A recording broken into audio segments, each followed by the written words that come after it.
Imaginez le printemps 1967.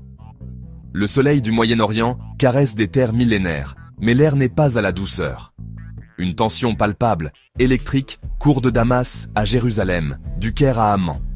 C'est une atmosphère de poudrière, où chaque jour qui passe semble rapprocher la région d'une déflagration inévitable. Depuis des mois, les incidents se multiplient à la frontière entre Israël et la Syrie. Des provocations, des tirs d'artillerie, des escarmouches qui empoisonnent les relations et nourrissent une méfiance ancestrale. Les dirigeants arabes, portés par une rhétorique enflammée, parlent d'unité et de revanche, ravivant les cicatrices de la guerre de 1948. Le monde entier retient son souffle, observant ce jeu dangereux. En Israël, la peur est un sentiment quotidien. Le jeune État, à peine âgé de 19 ans, se sent pris en étau, encerclé par des voisins hostiles. Dans les rues de Tel Aviv et de Haïfa, la population suit avec angoisse les nouvelles à la radio. On creuse des tranchées dans les parcs publics, on prépare les abris, on fait des réserves de nourriture. Chaque citoyen est aussi un soldat en puissance. La mémoire de la Shoah est encore vive et l'idée d'une nouvelle menace existentielle hante les esprits. Les dirigeants israéliens, menés par le premier ministre Lévi Eshkol, sentent le piège se refermer. Ils sont face à un dilemme terrible, attendre une attaque qui pourrait être fatale, ou prendre l'initiative et risquer la condamnation internationale. Le concert des nations arabes s'accorde sur une même mélodie guerrière. L'Égypte, la Syrie et la Jordanie signent des pactes de défense mutuelle. Des troupes irakiennes, koweïtiennes et saoudiennes se mettent en mouvement pour rejoindre les fronts. Le monde arabe semble uni comme jamais derrière un homme, le président égyptien Gamal Abdel Nasser. Il est le leader charismatique, le raïs, celui qui promet de restaurer la fierté arabe. Sa voix, portée par les ondes de la radio, la voix des Arabes, résonne dans tous les foyers, de Bagdad à Marrakech. Il galvanise les foules avec des discours enflammés, promettant de jeter les Juifs à la mer et d'effacer ce qu'il nomme l'agression de 1948. Cette montée des périls n'est pas qu'une affaire de mots, c'est une véritable mobilisation militaire. Des centaines de milliers de soldats sont massés aux frontières d'Israël. Des divisions blindées égyptiennes pénètrent dans le désert du Sinaï, se rapprochant dangereusement du territoire israélien. Les avions de chasse sont alignés sur les pistes, prêts à décoller. La rhétorique belliqueuse se transforme en une menace concrète, visible. Pour les Israéliens, chaque jour qui passe augmente le sentiment d'urgence. Le temps des négociations semble révolu. La question n'est plus de savoir si la guerre aura lieu, mais quand elle éclatera. Le destin de toute une région est suspendu à un fil. Au cœur de cette tempête se dresse une figure complexe et charismatique, Gamal Abdel Nasser. Le président égyptien est alors au sommet de sa popularité, le champion incontesté du panarabisme. Il se voit comme le successeur des grands pharaons, le leader destiné à unir le monde arabe et à lui rendre sa grandeur passée. Mais en ce mois de mai 1967, il est face à un choix cornélien. Poussé par la surenchère de ses alliés syriens et par la pression de sa propre opinion publique, il doit agir. Rester passif serait perçu comme une faiblesse, une trahison. Nasser décide alors de jouer une partie de poker aux enjeux vertigineux, une partie qui va sceller le destin du Moyen-Orient pour des décennies. Le 16 mai 1967, il prend une première décision spectaculaire. Il demande officiellement le retrait des casques bleus de l'ONU, la force d'urgence des Nations Unies, stationnée dans le Sinaï et à Gaza depuis la crise de Suez en 1956. Ces soldats de la paix formaient une zone tampon, un rempart symbolique entre l'Égypte et Israël. Leur départ, accepté avec une rapidité surprenante par le secrétaire général de l'ONU, U-Thant, est un signal terrible. C'est comme si l'on retirait l'arbitre d'un ring juste avant le début du combat. La frontière est désormais ouverte. Le contact direct entre les deux armées devient inévitable. La communauté internationale est stupéfaite, mais impuissante. Nasser ne s'arrête pas là. Galvanisé par ce premier succès diplomatique, il franchit une nouvelle ligne rouge le 22 mai. Dans un discours tonitruant, il annonce la fermeture du détroit de Tiran à la navigation israélienne. Ce passage maritime étroit est la seule voie d'accès d'Israël au port d'Eilat et à la mer Rouge. Sa porte vers l'Asie et l'Afrique de l'Est. Pour Israël, ce blocus est un casus belli, un acte de guerre intolérable. C'est une strangulation économique, une atteinte directe à sa souveraineté. Le gouvernement israélien avait prévenu à de multiples reprises qu'il ne tolérerait jamais une telle mesure. Le piège de la guerre vient de se refermer un peu plus. Ces décisions de Nasser sont-elles le fruit d'un plan mûrement réfléchi pour anéantir Israël? Ou bien un bluff qui a mal tourné, une escalade qu'il n'a plus su maîtriser? Les historiens en débattent encore aujourd'hui. Certains pensent que Nasser, grisé par son pouvoir, croyait réellement en une victoire militaire rapide. D'autres estiment qu'il cherchait avant tout une victoire politique, pensant qu'Israël n'oserait pas réagir et qu'il en sortirait grandi. Quelle que soit son intention, le résultat est le même, il a mis le feu aux poudres. En quelques semaines, par ses décisions audacieuses et ses discours enflammés, Gamal Abdel Nasser a transformé une crise régionale en une confrontation imminente. Le lundi 5 juin 1967, à 7h45 précise, le ciel du Moyen-Orient s'embrase.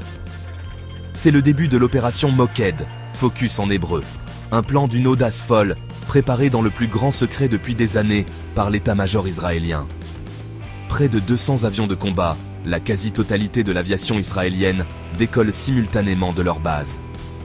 Ils volent en rase-motte, à quelques mètres au-dessus des vagues de la Méditerranée ou des sables du désert, pour échapper aux radars égyptiens, jordaniens et syriens. C'est un silence radio absolu. Le destin d'Israël se joue dans les 3 prochaines heures. L'échec n'est pas une option. La première vague d'assaut frappe avec une précision chirurgicale. Les cibles ne sont pas les villes, ni les troupes au sol, mais les bases aériennes égyptiennes. Les pilotes israéliens connaissent leur mission par cœur. Ils ont étudié les maquettes, mémorisé les plans, répété les manœuvres des centaines de fois. Ils surgissent du ciel comme des fantômes, surprenant les Égyptiens à l'heure du petit déjeuner. La plupart des officiers supérieurs sont encore dans les embouteillages du Caire. Les bombes israéliennes, spécialement conçues pour détruire les pistes de décollage, frappent en premier, empêchant tout avion ennemi de s'envoler. Puis, c'est le carnage au sol. Les chasseurs israéliens effectuent des passages répétés, mitraillant et bombardant les centaines d'avions égyptiens, des MiG soviétiques flambant neufs, alignés sur le tarmac comme à la parade. En quelques minutes, la fierté de l'aviation de Nasser n'est plus qu'un amas de ferraille fumante. La surprise est totale, la défense est inexistante. En moins de 3 heures, plus de 300 avions égyptiens sont détruits, la plupart sans même avoir eu le temps de décoller. L'armée de l'air la plus puissante du monde arabe est anéantie. Les pilotes israéliens, après avoir ravitaillé et réarmé en un temps record, repartent pour frapper les bases aériennes de Jordanie, de Syrie et même d'Irak. Le soir du 5 juin, le bilan est sans appel. Israël a perdu une vingtaine d'avions, mais a détruit plus de 450 appareils arabes. Il a acquis la maîtrise totale et absolue du ciel. Cette première journée a décidé de l'issue de la guerre avant même que les principaux combats au sol n'aient commencé. Les armées arabes sont désormais aveugles et vulnérables, privées de toute couverture aérienne. Elles deviennent des proies faciles pour les mirages et les mystères israéliens, qui peuvent désormais appuyer leurs troupes au sol en toute impunité. L'opération Moked reste aujourd'hui l'un des raids aériens les plus spectaculaires et les plus décisifs de l'histoire militaire moderne. Un coup de maître stratégique qui a transformé une guerre incertaine en une victoire éclair. Avec un ciel entièrement sous son contrôle, l'armée de terre israélienne, Tsahal, peut lancer son offensive terrestre. Le front principal est celui du Sinaï, ce vaste triangle de désert qui sépare Israël de l'Égypte. 7 divisions égyptiennes, soit près de 100 000 hommes et 1 millier de chars, y sont massées, prêtes à déferler sur Israël. Mais l'initiative a changé de camp. Ce sont les divisions blindées israéliennes, commandées par des généraux légendaires comme Israël Tal, Ariel Sharon et Avraham Yoff, qui se lancent à l'assaut. Leur mission, percer les lignes de défense égyptiennes, atteindre le canal de Suez et neutraliser la plus grande armée arabe. La plus grande bataille de chars depuis la Seconde Guerre mondiale est sur le point de commencer. La progression est fulgurante. Les chars israéliens, des Centurions britanniques et des Sherman américains modifiés s'enfoncent dans le désert comme un couteau dans du beurre. Ils contournent les points fortifiés, exploitent les brèches et sèment la confusion dans les lignes arrières égyptiennes. Le commandement égyptien, privé de communications fiables et de renseignements aériens, est complètement dépassé. Les ordres sont contradictoires. La panique s'installe. Le maréchal Abdel Hakim Amer, ministre de la Défense égyptien, commet une erreur fatale. Il ordonne une retraite générale et désordonnée vers le canal de Suez, transformant une retraite stratégique en une déroute totale. Pour les soldats égyptiens, c'est l'enfer. Leurs colonnes en retraite s'étirent sur des kilomètres, à découvert, dans un désert sans pitié. Elles deviennent des cibles parfaites pour l'aviation israélienne qui les pilonne sans relâche. Les routes sont jonchées de carcasses de chars, de camions et de véhicules calcinés. Des milliers de soldats, abandonnant leur matériel lourd, tentent de fuir à pied à travers le désert, sous un soleil de plomb, sans eau ni nourriture. Les scènes sont apocalyptiques. C'est une défaite écrasante, une humiliation terrible pour l'armée qui se voulait le fer de lance du monde arabe. En seulement 4 jours de combat, l'armée israélienne a accompli un exploit logistique et militaire inouï. Elle balaie toute résistance et atteint son objectif ultime, les rives du canal de Suez. Le drapeau israélien flotte désormais sur la rive est du canal. La totalité de la péninsule du Sinaï, une immense zone stratégique et riche en pétrole, est sous contrôle israélien. La menace d'une invasion égyptienne est non seulement écartée, mais l'Égypte elle-même est désormais à portée des canons israéliens. La victoire sur ce front est totale et change radicalement l'équilibre des forces dans la région. Le choc est immense au Caire et dans tout le monde arabe. Tandis que les chars déferlent dans le Sinaï, un autre drame se joue, plus au nord, pour un enjeu bien plus symbolique. Jérusalem. La ville sainte est alors une cité divisée. L'ouest est israélien, l'est, incluant la vieille ville et ses lieux saints, est sous contrôle jordanien depuis 1948. Le matin du 5 juin, Israël envoie un message au roi Hussein de Jordanie. Si la Jordanie reste neutre, Israël ne l'attaquera pas.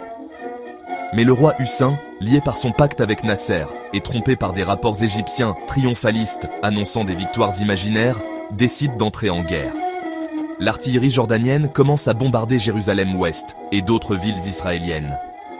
La bataille pour Jérusalem est engagée. La réponse israélienne est immédiate. 3 brigades de parachutistes, sous le commandement du colonel Mordechai Mottagur, sont détournées en urgence du front du Sinaï et envoyées vers Jérusalem. Ces soldats d'élite ne sont pas préparés pour des combats urbains, mais leur motivation est immense. Pour beaucoup, la conquête de la vieille ville est bien plus qu'un objectif militaire. C'est l'accomplissement d'un rêve vieux de 2000 ans, le retour du peuple juif dans la partie la plus sacrée de sa capitale historique, d'où il avait été chassé en 1948. Les combats qui s'engagent sont acharnés, parmi les plus durs de toute la guerre.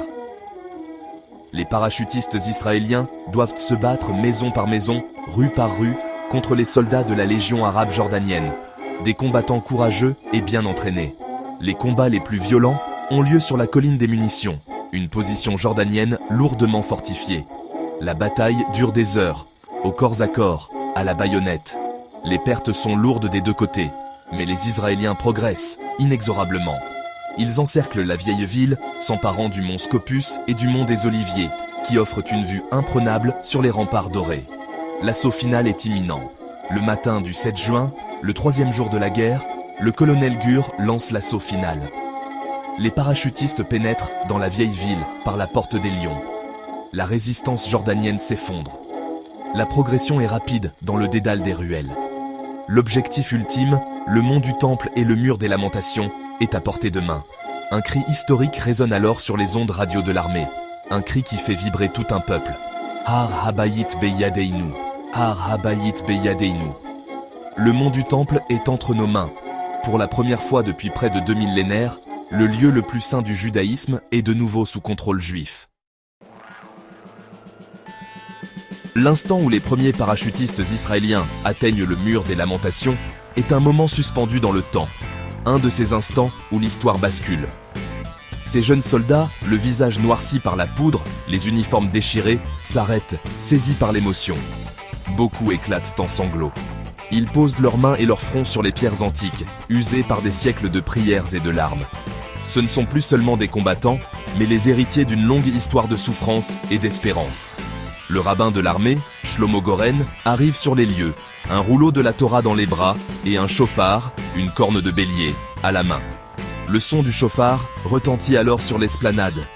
C'est un son puissant, archaïque, qui n'avait pas été entendu en ce lieu depuis des décennies. Il symbolise la libération, la rédemption, l'accomplissement d'une prophétie. Les soldats, qu'ils soient religieux ou laïcs, sont unis dans une même ferveur. Ils prient, Ils chantent l'hymne national, Hatikva, l'espoir. Le ministre de la Défense, Moshe Dayan, le chef d'état-major, Yitzhak Rabin, et le général Uzi Narkis, commandant de la région centre, arrivent à leur tour. Leur présence ancre ce moment historique dans la réalité politique et militaire du présent. C'est une scène d'une puissance émotionnelle inouïe, retransmise en direct à la radio israélienne. Dans tout le pays et dans les communautés juives du monde entier, la nouvelle provoque une vague d'euphorie et d'allégresse. Des scènes de liesse éclatent spontanément dans les rues. Les gens dansent, chantent, s'embrassent. Pour un peuple dont l'histoire est si souvent marquée par la tragédie et l'exil, la réunification de Jérusalem et la libération du mur des lamentations sont vécues comme un miracle, une consolation divine après les horreurs de la Shoah. C'est un moment de fierté nationale intense, un sentiment d'invincibilité qui s'empare du pays. La peur et l'angoisse des jours précédents ont laissé place à une joie exubérante. Pourtant, au milieu de cette euphorie, Moshe Dayan prononce des paroles d'une grande lucidité. Devant le mur, il déclare « Nous avons réunifié la capitale d'Israël, la ville sainte. Nous sommes revenus vers nos lieux les plus saints, pour ne plus jamais nous en séparer.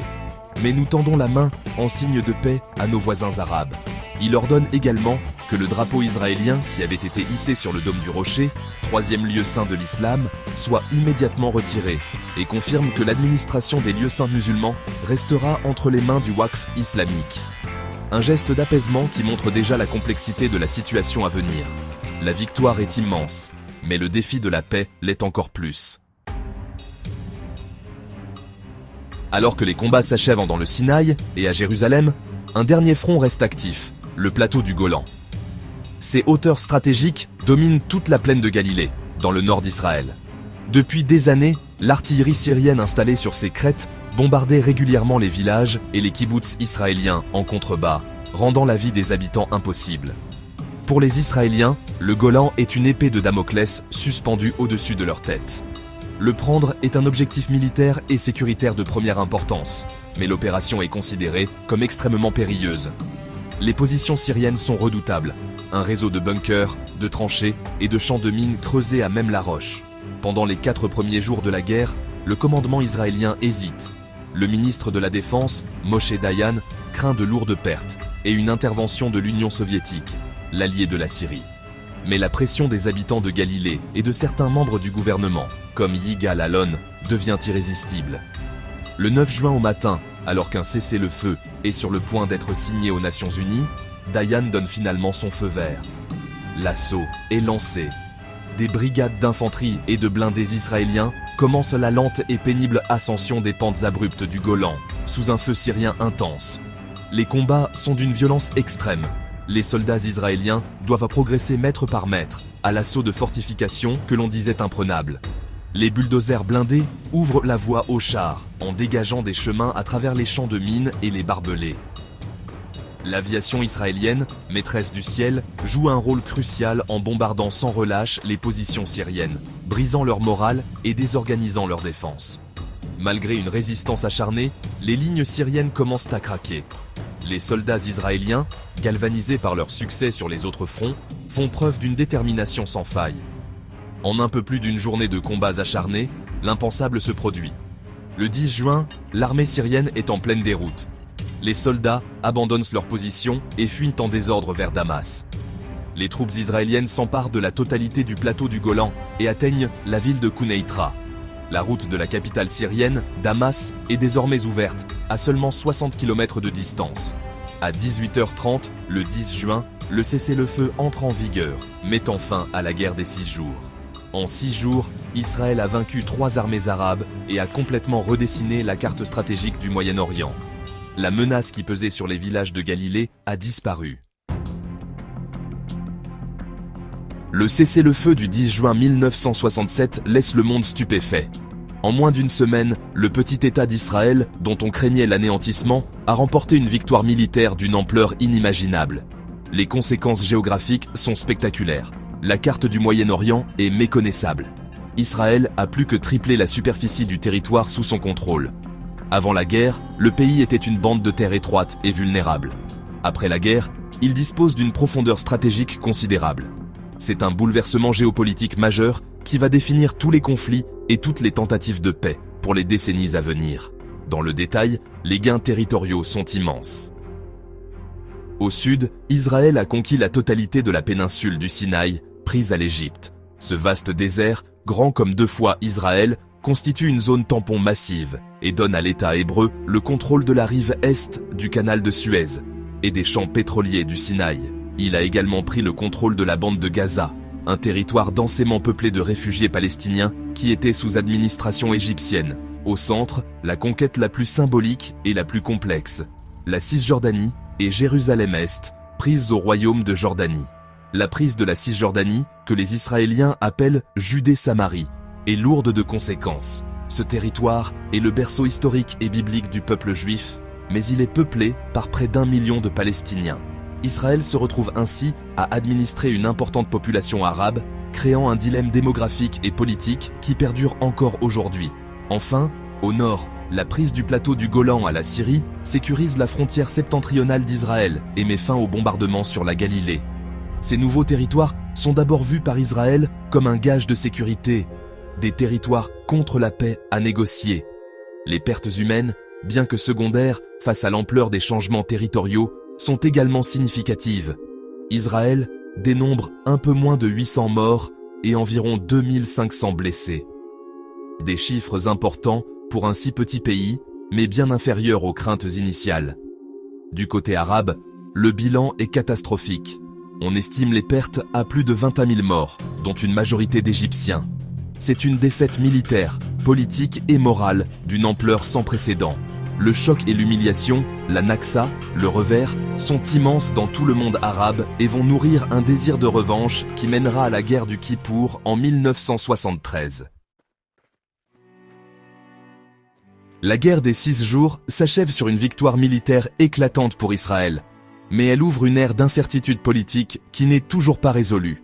La guerre a réglé le problème de la sécurité immédiate d'Israël, mais elle a créé un problème politique et diplomatique bien plus complexe, celui des territoires occupés et de la population palestinienne vivant sous son contrôle. La question n'est plus de savoir si Israël peut survivre, mais quel genre d'État il veut devenir. La victoire militaire fulgurante ne s'est pas transformée en une paix durable. L'horizon, un temps dégagé par la victoire, s'est rapidement assombri. Sur la scène diplomatique, les réactions sont rapides.